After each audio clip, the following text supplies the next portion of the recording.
이제는 율법 외에 하나님의 한 의가 나타났으니 율법과 선지자들에게 증거를 받은 것이라. 곧 예수 그리스도를 믿음으로 말미암아 모든 믿는 자에게 미치는 하나님의 의인이 차별이 없느니라. 모든 사람이 죄를 범하였으며 하나님의 영광에 이르지 못하더니 그리스도 예수 안에 있는 속량으로 말미암아 하나님의 은혜로 값없이 의롭다 하심을 얻은 자 되었느니라. 이 예수를 하나님이 그의 피로써 믿음으로 말미암는 화목제물로 세우셨으니 이는 하나님께서 길이 참으시는 중에 전에 지은 죄를 간과하심으로 자기의 의로우심을 나타내려 하심이니 곧 이때 자기의 의로우심을 나타내사 자기도 의로우시며 또한 예수 믿는 자를 의롭다 하려 하심이라. 그런즉 자랑할 데가 어디냐? 있을 수가 없느니라. 무슨 법으로냐? 행위로냐? 아니라 오직 믿음의 법으로니라. 그러므로 사람이 의롭다 하심을 얻는 것은 율법의 행위에 있지 않고 믿음으로 되는 줄 우리가 인정하노라. 하나님은 다만 유대인의 하나님이시냐? 또한 이방인 하나님은 아니시냐? 진실로 이방인 하나님도 되시느니라. 할례자도 믿음으로 말미암아 또한 무할례자도 믿음으로 말미암아 의롭다 하실 하나님은 한 분이시니라. 그런즉 우리가 믿음으로 말미암아 율법을 파기하느냐? 그럴 수 없느니라. 도리어 율법을 굳게 세우느니라. 사도 바울은 3장 서론에서 인간은 모두가 다 하나님 앞에서 죄인이라고 했습니다. 유대 사람이나 이방인이나 누구든지 죄 아래 있다고 상기시켜 줍니다. 1장에서는 이방인들, 그들은 죄인이다. 2장에서는 당신들 유대인들도 죄인이다. 3장에서는 우리 모두가 다 똑같은 죄인이다라는 것입니다. 바울 자신을 포함해서 그리스도인, 비그리스도인 누구를 막론하고 다 죄인이라고 하는 것입니다. 그래서 율법을 다 지키면 죄인인 우리가 의롭게 된다고 말을 하지만 우리는 율법을 다 지킬 수도 없고 율법을 다 지킨다는 자체가 말이 안 되는 이야기입니다. 팀 켈러 목사님이 죄에 대해서 이런 말씀을 하셨습니다. 만약에 헤엄을 쳐서 태평양을 건너가겠다고 하는 사람이 있다고 합시다.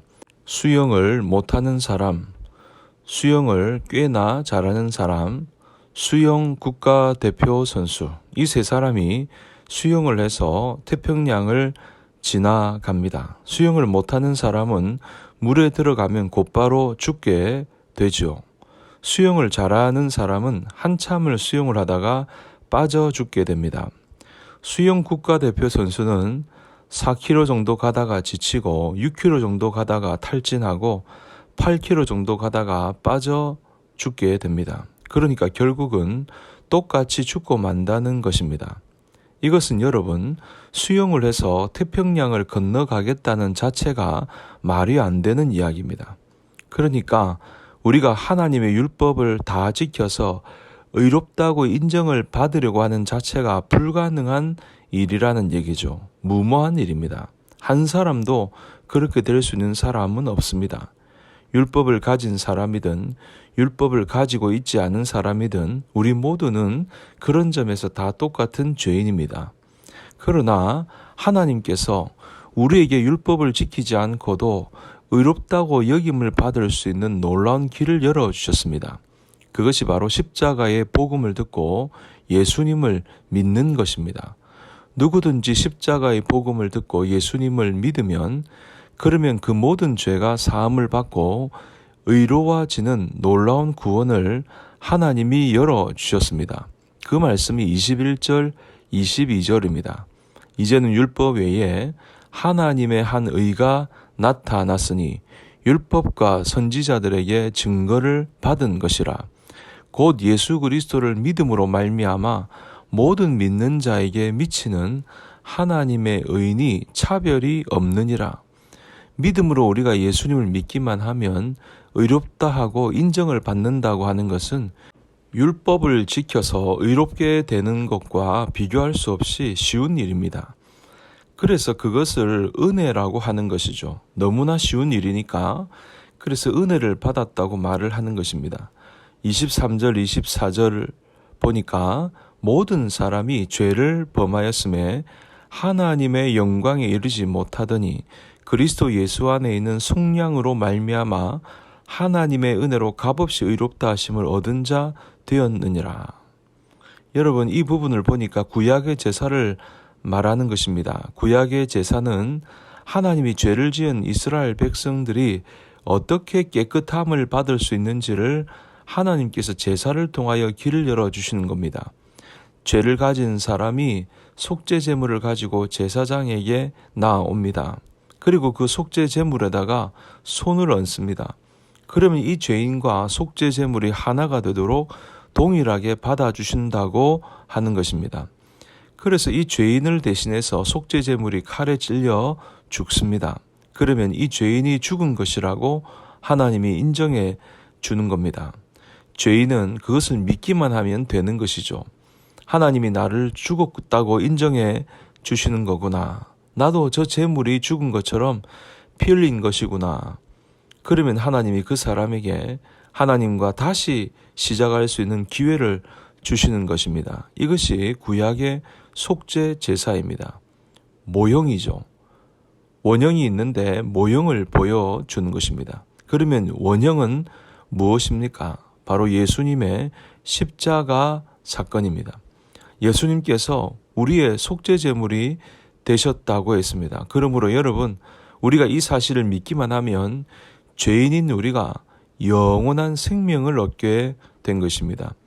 25절 보십시오. 이 예수를 하나님이 그의 피로써 믿음으로 말미암는 화목 제물로 세우셨으니 이는 하나님께서 길이 참으시는 중에 전에 지은 죄를 간과하심으로 자기의 의로우심을 나타내려 하심이니.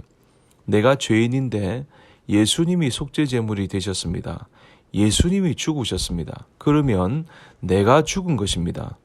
우리는 예수를 믿고 나는 죽었다고 고백을 하고 있습니다. 많은 분들이 그 점에 대해서 담대한 고백을 못하고 있습니다. 내가 죽었다. 여러분이 죽었는지 안 죽었는지는 예수님을 보면 아는 것입니다.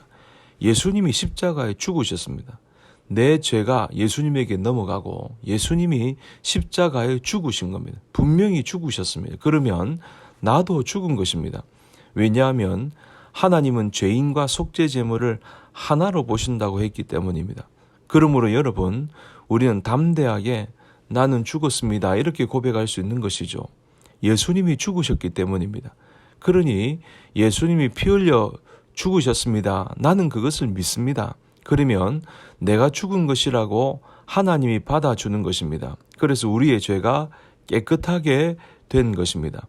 그러므로 우리는 이제 의롭다고 인정이 된 것이죠. 여러분, 이렇게 놀라우신 은혜는 모든 사람에게 다 허락된 것입니다. 율법을 가진 사람이든 율법을 가지지 않은 사람이든 동일합니다. 누구든지 예수님의 십자가의 복음을 듣고 예수님을 믿기만 하면 그는 의롭다함을 받은 것입니다. 이것은 너무나도 놀라운 복음입니다. 율법을 지켜야지 의롭게 된다고 생각했던 유대인들에게는 생각조차 할 수 없는 일이었습니다. 그러나 예수님은 십자가의 죽으심으로 그를 믿는 자에게는 의롭다고 여긴다고 하는 놀라운 복음을 주신 겁니다. 이 놀라운 복음이야말로 우리가 붙들어야 할 복음인 것입니다. 그러므로 여러분, 우리 죄를 대신해서 십자가에 죽으신 예수님, 예수 그리스도를 바라보시기 바랍니다. 이 놀라운 은총을 받은 저와 여러분들이 이 은혜로 말미암아 감격스럽게 살아가는 저와 여러분 되시기를 주님의 이름으로 축원합니다.